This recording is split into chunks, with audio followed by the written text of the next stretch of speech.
ஓம் நமச்சிவாய வாழ்க. நாதந்தாள் வாழ்க.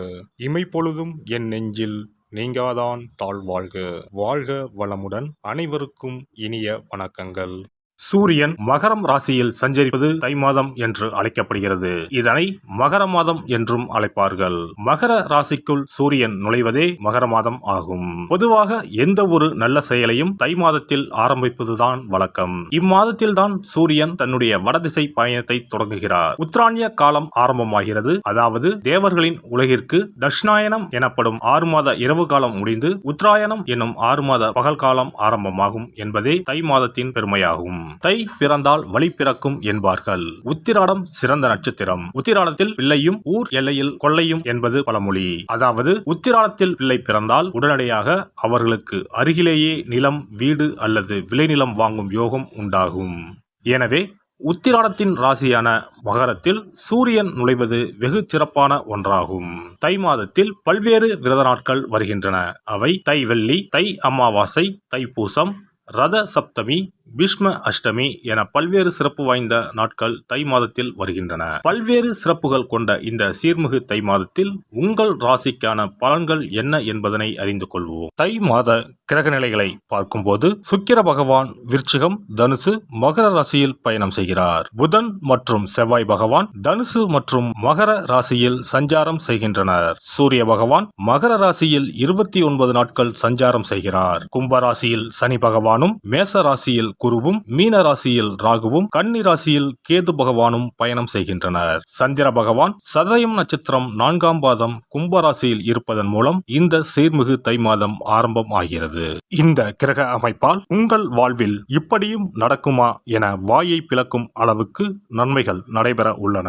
உங்களின் வளர்ச்சியை கண்டு நீங்கள் கடவுளாக பார்க்கும் உறவு ஒன்று உங்களுக்கு எதிரியாக வர வாய்ப்புண்டு. அது யாராக இருந்தாலும் எவராக இருந்தாலும் உங்களிடம் இருந்து சற்று தள்ளி இருப்பதே உத்தமம். மிதுன ராசி அன்பர்களே, எல்லா கஷ்டங்களையும் தீர்க்கப் போகிற சுபிட்ச மாதமாக இந்த தை மாதம் மலர்ந்துள்ளது. இப்போதுதான் மூளை ஒழுங்காக திட்டமிட்டு சரியான பாதையில் இறங்குவதற்கான அனைத்து சாத்தியத்தையும் தந்திருக்கிறது. இதுவரை உங்களால் சரிவர செயல்பட முடியாமல் போனதற்கு காரணம் சனி பகவான் 8ஆம் இடத்தில் அமர்ந்திருந்த குறைதான்.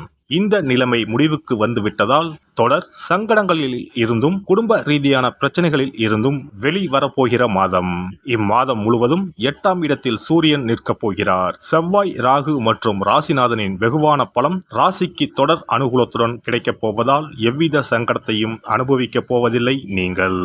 மாதம் தொடங்கி 15 தினங்கள் வரை அபரிவிதமான பணவரவு கிடைக்கும். குடும்ப நிலைமை எல்லாவித கஷ்டங்களில் இருந்தும் வெளிவந்து சந்தோஷ இனிமையை அடையும். ஆரோக்கியம் தொந்தரவு தராமல் நிம்மதியை உண்டாக்கும். விரய செலவு, நஷ்டம் வாய்ப்பில்லை. எதிரி எதிர்ப்பு, வம்பு வழக்கு, கோர்ட், காவல்துறை சம்பந்தமான விஷயங்களை முறியடித்து விடுவீர்கள்.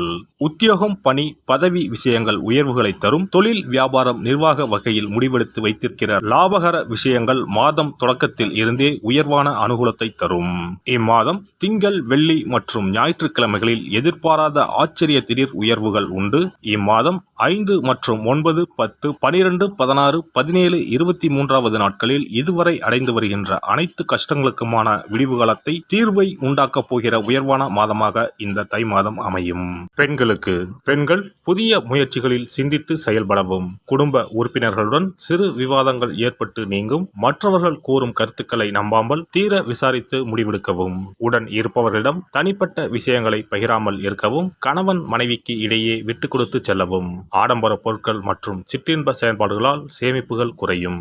மாணவர்களுக்கு மறைமுகமான விஷயங்களின் மீது புதிய ஆர்வம் உண்டாகும். விளையாட்டுப் போட்டிகளில் கவனம் வேண்டும். உயர்கல்வியில் இருந்த குழப்பங்கள் விலகும். அறுவை சிகிச்சை தொடர்பான கல்விகளில் ஆர்வம் உண்டாகும். அடிப்படை கல்வியில் முன்னேற்றம் ஏற்படும். உத்தியோகஸ்தர்களுக்கு உத்தியோகம் நிமித்தமான சிந்தனைகள் அதிகரிக்கும். உடன் இருப்பவர்களின் ஒத்துழைப்புகளால் சில பிரச்சனைகளுக்கு தீர்வு காண்பீர்கள். இடமாற்றங்கள் சாதகமாக முடியும். ஊதிய உயர்வின் மூலம் சேமிப்புகள் அதிகரிக்கும். உயர் அதிகாரிகள் இடத்தில் நிதானத்தினை கடைபிடிப்பது நன்மதிப்பை மேம்படுத்தும். வியாபாரிகளுக்கு வியாபாரத்தில் அலைச்சல்கள் ஏற்பட்டாலும் அதற்குண்டான ஆதாயம் கிடைக்கும். வேலை ஆட்களிடம் சூழ்நிலைக்கு ஏற்ப தட்டி கொடுத்து செயல்படுவது உங்கள் மீதான நம்பிக்கையை மேம்படுத்தும். அரசு வழியில் எதிர்பார்த்த சில உதவிகள் கிடைப்பதில் தாமதம் ஏற்படும்.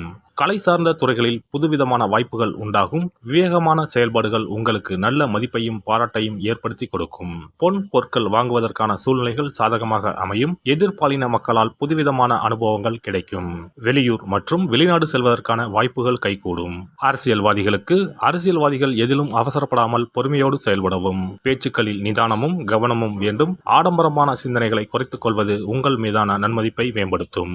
சனிக்கிழமை தோறும் ஆஞ்சநேயருக்கு நல்லெண்ணெய் தீபம் ஏற்றி வழிபாடு செய்து வர நன்மைகள் நடைபெறும். வேலை ஆட்களுக்கு தேவையான உதவிகளை செய்து கொடுப்பதன் மூலம் வியாபாரத்தில் அபிவிருத்தி ஏற்படும். இனி தை மாதத்தில் கடைபிடிக்க வேண்டிய முக்கியமான விரதங்கள் என்னென்ன என்பதனை காண்போம். தை மாதத்தில் தைப்பூசம், தை அமாவாசை, ரத சப்தமி போன்ற விழாக்களையும், பைரவ வழிபாடு, வீரபத்திரர் வழிபாடு, தை வெள்ளி வழிபாடு போன்ற வழிபாட்டு முறைகளையும் இம்மாதத்தில் பின்பற்றுகின்றனர். தை கிருத்திகை முருகப்பெருமானுக்கு மிகவும் சிறப்பு வாய்ந்த நாளாகும். கார்த்திகை பெண்களை சிறப்பிக்கும் வண்ணம் கிருத்திகை திருவிழா கொண்டாடப்படுகிறது. ஆண்டுக்கு 3 கார்த்திகை தினங்கள் மிக முக்கியத்துவம் பெறும். அவை தை மாதம் வரும் தை கிருத்திகை, கார்த்திகை மாதம் வரும் பெரிய கிருத்திகை மற்றும் ஆடி மாதத்தில் வரும் ஆடி கிருத்திகை. தை மாதத்தில் வரும் கிருத்திகையில் விரதம் இருந்து முருகப்பெருமானை வணங்கி வழிபாடு செய்தால் நிச்சயம் திருமண தடை நீங்கும். புத்திர பாக்கியம் கிடைக்கும் என்பது ஐதீகம். தை மாதத்தில் வரும் பௌர்ணமியோடு கூடிய பூச நட்சத்திரத்தில் தைப்பூசம் கொண்டாடப்படுகிறது. இந்நாளில் சிவபெருமான் மற்றும் முருக கடவுளுக்கு வழிபாடு நடத்தப்படுகிறது. உமையம்மை வேலவனுக்கு சக்தி வேலை வழங்கிய நாள் தைப்பூசம் என்றும் கருதப்பட்டு வழிபாடு மேற்கொள்ளப்படுகிறது. இந்த தைப்பூச திருவிழா உலகெங்கும் உள்ள தமிழர்களால் சிறப்பாக கொண்டாடப்படுகிறது. தை அமாவாசை. தை அமாவாசை அன்று மக்கள் தங்கள் முன்னோர்களுக்கு தர்ப்பணம் எனப்படும் வழிபாட்டினை மேற்கொள்கின்றனர். ஆறு, குளம், கடல் போன்ற நீர்நிலைகளில் இவ்வழிபாடு மேற்கொள்ளப்படுகிறது. தை மாத அமாவாசையும் ஆடி மாத அமாவாசையையும் மகாலய அமாவாசையையும் முன்னோர்களுக்கான வழிபாட்டிற்கு உகந்தவை என கருதப்படுகின்றன. இவ்வழிபாட்டின் மூலம் தாங்கள் செய்த பாவங்கள் நீங்குவதாகவும், குழந்தை பேறு, குடும்பத்தில் ஒற்றுமை, சுபிட்சம், மகிழ்ச்சி ஆகியவை கிடைப்பதாகவும் கருதப்படுகிறது. ரத சப்தமி. ரத சப்தமி என்பது தை மாதத்தின் வளர்பிறையில் வரும் சப்தமி திதி அன்று கொண்டாடப்படுகிறது. இந்நாளில்தான் சூரியன் தனது வட அரைக்கோள பயணத்தை தொடங்குகிறார். இந்நாளில் விரதம் மேற்கொள்வதால் ஆரோக்கியம், நோய் இல்லாமை, செல்வம், புத்திரப்பேறு, நீண்ட ஆயுள், பகைவர்களை வெல்லும் சக்தி, வெற்றி, நிலம், தானியம், புண்ணியம் ஆகியவை கிடைக்கும். மேலும் மனக்கவலை, வியாதி ஆகியவற்றை நீக்கும். வழியில்லாமல் தவிக்கும் போது வழிகாட்டும் இந்த ரத சப்தமி. பைரவ வழிபாடு. தை மாதத்தில் வரும் முதல் செவ்வாய்க்கிழமையில் இவ்விரதம் கடைபிடிக்கப்படுகிறது. தாமரை பூ மாலை, வில்வ மாலை, தும்பை பூ மாலை, சந்தன மாலை ஆகியவை பைரவருக்கு உகந்ததாக கூறப்படுகிறது. வாசனை பூக்களில் மல்லிகை பூவை தவிர்த்து மற்ற அனைத்து பூக்களும் பைரவருக்கு சமர்ப்பிக்கப்படுகின்றன. சனித்தோஷம் முழுமையாக அகல கால பைரவருக்கு விரதம் இருப்பது விசேஷம். வீரபத்ர வழிபாடு. வீரபத்ர வழிபாடு என்பது செவ்வாய் தோறும் ஓராண்டு காலம் கடைபிடிக்கப்படுகிறது. ஓராண்டு வழிபட முடியாதவர்கள் தை மாத செவ்வாய்க்கிழமையில் மட்டுமாவது இந்த வழிபாட்டினை கடைபிடிக்கலாம். இவ்வழிபாட்டை மேற்கொள்வதால் நீங்காத தடையும் நீங்கும், தீராத பகையும் தீரும், நவ கிரக பாதிப்புகளில் இருந்து நம்மை காக்கும். தை வெள்ளி வழிபாடு. உத்தராயண காலத்தின் ஆரம்ப மாதமான தையில் வரும் வெள்ளிக்கிழமையில் அம்மன் வழிபாடு மேற்கொள்ளப்படுகிறது. அன்றைய தினங்களில் அபிராமி அந்தாதி, சௌந்தர்ய லகரி உள்ளிட்ட அம்மன் குறித்த பாடல்களை பாடி வழிபாடு மேற்கொள்ளப்படுகிறது. தை மாதத்தில் வரும் திருவிழாக்களை கொண்டாடி வழிபாட்டு முறைகளை பின்பற்றி இறையருள் கிடைக்கப்பெற்று வளமான வாழ்வு வாழ்வோம். எல்லாம் வல்ல இறையருளால் நீங்களும் உங்கள் அன்பு குடும்பமும் உடல் நலம், நீலாயுள், நிறை செல்வம், உயர் புகழ், மெய்ஞானம் ஓங்கி வாழ்க வளமுடன்.